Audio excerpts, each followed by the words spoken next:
alim ulama, masyarakat, para pelajar, lebih-lebih lagi para musbida, para bupati kepala daerah, dan rekan-rekan beliau dari kepolisian dan kemikiran dan keseluruhnya. Dan ini kami atas nama keluarga mengucapkan terima kasih yang sebesar-besarnya dan ucapan jazakumullah khairan jazakumullah khairan. Selanjutnya para hadirin terhormat, atas segala sebutan-sebutan daripada bapak-bapak yang dimulai daripada sebutan para madrasah, wakil madrasah atau ketua, yang juga mungkin terhitung secara a priori daripada madrasah yang lain-lainnya yang bersifat sumpah menjadi yang lainnya, yang kesemuanya saya yakin dan percaya ikut bersedia hati, berpilu hati antara sangkawa maupun madrasah lainnya seperti di dalam acara lainnya.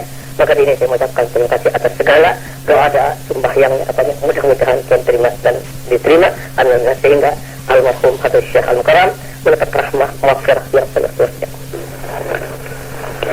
Dan terhormat, salah satu amanat di antara beliau yang beliau sampaikan dengan kepada saudara Pengurus Haji Bersyukur, dan syukur menyampaikan kepada saya untuk minta sampaikan kepada seluruh para masyarakat, terutama para hadirin yang ada pada saat ini hari, yaitu beliau minta sampaikan minta ampun dan maaf segala hal dan segala beliau di masyarakat ini. Jadi beliau minta ampun dan maaf. Selanjutnya dari para keluarga masyarakat, kalau andai kata ada hal-hal apapun dipersilakanlah berhubungan dan anak beliau yang bernama saudara Haji Muhammad Sibuat. Selanjutnya para sahabat secara sadar itulah terima kasih sebesar. Demikianlah dengan berakhirnya sambutan atas nama keluarga yang disampaikan oleh Al-Mukarram Kiai Haji Salman Jalil, maka berakhirlah upacara pemakaman almarhum Kiai Haji Anang Sarani dengan reporter Rapidun Sleman.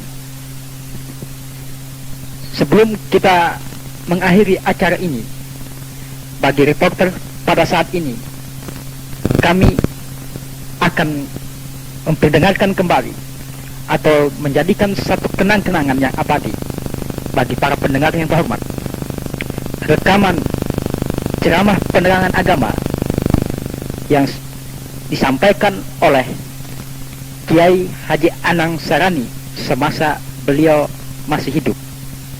Dan untuk ini kita hanya sekedar untuk mengenangkan kembali suara yang beliau paparkan, apa yang tergores dalam benak hati nurani beliau, yang nantinya akan kita jadikan satu bahan pengetahuan bagi kita yang masih hidup. Cari oleh kamu akan kawan dahulu sebelum kamu mencari akan jalan. Waltamisud dar qabla dar, kamu cari iltamisul jar, kamu cari jaran sebelum kamu mencari akan apa? Rumah. Mengertinya apabila kita merantau dalam satu daerah manapun, sehingga kita lebih dahulu mencari kawan, orang yang baik dulu.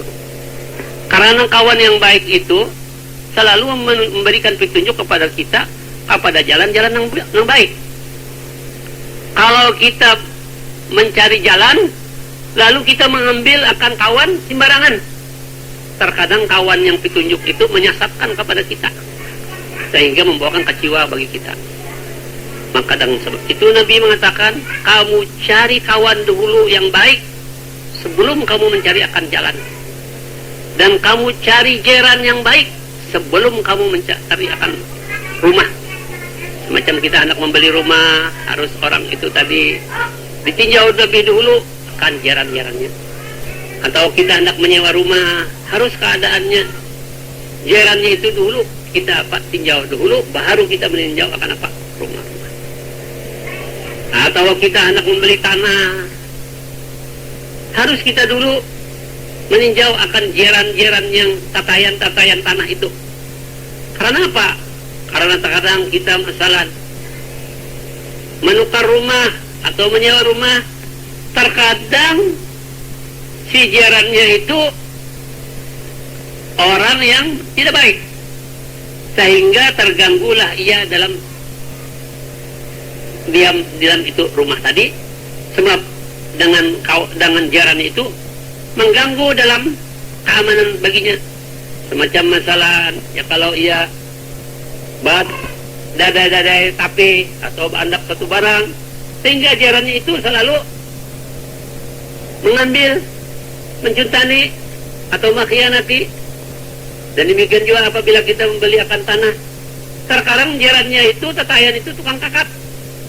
Jadi orang itu tadi, wah ujarnya, aku tak salah benar menukar rumah ini, atau tak salah benar aku menukar tanah ini. Apa sebabnya? Jarannya kada baik, sehingga aku dalam menandap satu barang kada dapat antang hingga hilang. Dan demikian juga tanah, nah aku beli tadi, sehingga jaranku saban-saban tahun malalar, sehingga di sana membawakan penyesalan di belakangnya. Maka dengan sebab itu kata Nabi, tinjaulah dahulu jaran-jarannya sebelum maka kamu mengambil akan apa sikap kamu akan dibeli kah itu rumah atau disewa kah itu rumah, dan demikian juga tanah semacam itu juga.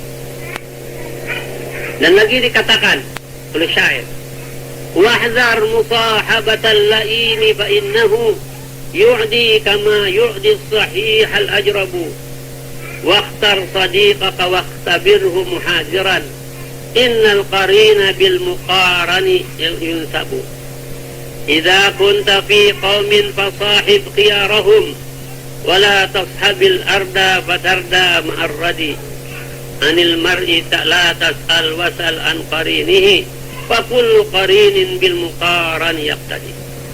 Artinya, wahzar musahabatal laim, kamu takuti jangan bersahabat orang yang jahat. Fa innahu, maka bahwasanya orang yang jahat tadi yu'di, membawakan, menjalar kepada kamu kama yu'di sahihal ajrabu, semacam menjalar orang yang sehat akan orang yang kurang. Artinya orang itu menjalarnya orang yang baik karena berkawannya dengan orang berkurang, sehingga orang itu berkurang. Sebab mereka itu berkawan kepada kawan orang yang tidak baik, sehingga ia ikut kepada tidak baik juga. Waqtar sadiqaka, kamu pilih kawan engkau. Bepilih mengawan engkau, cari kawan itu bepilih, jangan sembarang kawan. Waqtabiru, lihat dulu, coba kawan ini kemana, petunjuk kemana membawakan. Muhadiran, hal keadaan engkau takut dalam terjerumus dengan kawan yang tidak baik. Innal qarina ilal muqarani yunsabu, bahwasanya kawan kepada yang dikawannya dinisbahkan kepadanya. Idza kunta fi qaumin, apabila engkau pada satu kaum, fasahib khiyarahum, kamu sahabati orang yang baik-baik. Wala tashabil arda, jangan engkau sahabati orang yang jahat. Fatarda, maka engkau binasa, ma'arradi, serta orang yang jahat. Anil mar'i la tas'al wasal an qarinihi fa kullu qarinin bil muqaran yaqtadi. Dari seorang jangan engkau tanyakan, dan engkau tanya kawannya ini siapa orang ini. Apabila kawannya orang baik, ya dapat kamu orang itu disahabati. Fa kullu qarinin bil muqaran yaqtadi, tiap-tiap kawan menyertailah, menurutilah apa yang diikutnya si kawannya tadi. Mengertinya kalau kawannya tidak baik, sehingga ikut ia semacam kawan yang tidak baik juga. Jadi harus dipilih kawan itu tadi, jangan sembarang. Jangan selalu berkawan, tahu berkawan, dan harus dipilih. Ini kawan membawa kemana, membawa arah kemana, adakah menguntungkan padanya atau merugikan. Kalau merugikan, jangan kita bersahabat, jangan berkawan cuma dengan ala kadarnya. Tetapi kalau kawan itu membawakan menguntungkan, memberikan kesan yang baik, harus kamu kawani, harus kamu sahabati. Jadi orang menguntungkan bagi kamu, itulah haknya.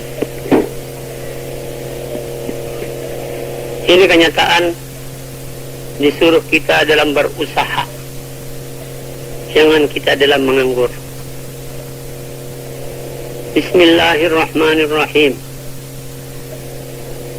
Qala Allah Ta'ala wa huwa asdaqul qailin. A'udzu billahi minasy syaithanir rajim. Bismillahirrahmanirrahim. Wa ja'alna al-laila libasan wa ja'alna an-nahara ma'asha. Kami jadikan akan malam untuk orang beristirahat, Dan kami jadikan siang hari itu untuk orang berusaha. Maka di dalam ini ayat Allah Subhanahu wa ta'ala memberikan kepada kita supaya kita mengerti kenapakah dijadikan Tuhan malam dan kenapakah dijadikan Tuhan siang. Maka bahwasanya siang itu untuk orang berusaha, karena tiap-tiap manusia itu diwajibkan berusaha. Dan tersebut di dalam hadis Nabi kita Muhammad sallallahu alaihi wasallam, talabul halali faridatun ba'dal faridah. Artinya menuntut kehidupan yang halal itu fardu kemudian daripada fardu sembahyang yang 5. Karena bagi tiap-tiap manusia itu diwajibkan berusaha kalau mereka itu ada mempunyai kewajiban yang diberikan nafkah bagi mereka itu. Dan tersebut dalam hadis Nabi Muhammad sallallahu alaihi wasallam, kafa bil mar'i isman an yudayya man ya'ulu. Mempadai orang itu berdosa bahwa mengkecewakan ia akan orang yang wajib baginya memberikan nafkah kepada mereka itu. Maka dengan sebab itulah Nabi kita Muhammad sallallahu alaihi wasallam tadi memperdukan berusaha kepada tiap-tiap orang yang ada mempunyai kewajiban. Dan tersebut pula dalam Kifayatul Aqtiya, ammal mu'ilu fala yajuzu qu'uduhu an kasbin li'iyalihi mutawakkila. Ammal mu'ilu, adapun orang yang adapun orang yang mempunyai anak buah yang wajib baginya mereka itu menafkahi bagi mereka itu. Fala yajuzu qu'uduhu an kasbin, maka tidak boleh berdiam, berduduk, meninggalkan berusaha. Li'iyalihi, untuk anaknya, mutawakkilan, bertawakal, tidak berusaha, rezeki akan datang aja ujar. Maka mereka itu tadi tidak diharuskan diam menganggur dengan ada mempunyai kewajiban. Dan tersebut pula qila li Ahmad, ma taqulu fi man jalasa fi baitihi aw masjidin wa qala la a'malu syai'an hatta ya'tini rizqi. Faqala Ahmad, hadha rajulun jahil al-ilma ama sami'a qala an-nabi sallallahu alaihi wasallam, inna Allah ja'ala rizqi tahta zilli rumhi. Dikatakan orang bagi Imam Ahmad, ma taqulu, apa engkau kata, iman jalasa, pada orang yang berduduk fi baitihi, di rumahnya dengan tidak berusaha, au masjidin, duduk di dalam masjid saja beribadah dengan tidak menghiraukan akan berusaha untuk kewajiban anak buahnya. Waqala, dan berkatalah itu orang, la a'malu syai'an, aku tidak berusaha, tidak aku bekerjakan sesuatu, hatta ya'tiyani rizqi, hingga datang akan daku rizki dengan tidak aku berusaha. Faqala Ahmadu, maka berkata Imam Ahmad, hadza rajulun, inilah satu orang laki-laki, jahilal ilma, jahil ia akan ilmu. Ama sami'a, tidakkah mendengar itu rajul tadi, qaulan Nabi sallallahu alaihi wasallam, perkataan Nabi kita Muhammad sallallahu alaihi wasallam, inna Allah, bahwasanya Allah subhanahu wa ta'ala, ja'ala rizqi, menjadikan akan rizkiku di bawah bayang-bayang tumbakku. Artinya dengan berusaha itu ialah selalu orang itu mendapat akan apa yang dituntutnya itu, tidak dapat sedikit, tidak dapat banyak, sedikit pun hasil juga. Nah, itulah daripada keadaannya disuruh kita dalam berusaha. Tetapi dalam usaha itu banyak yang diberikan Tuhan kepada Nabi Allah Adam.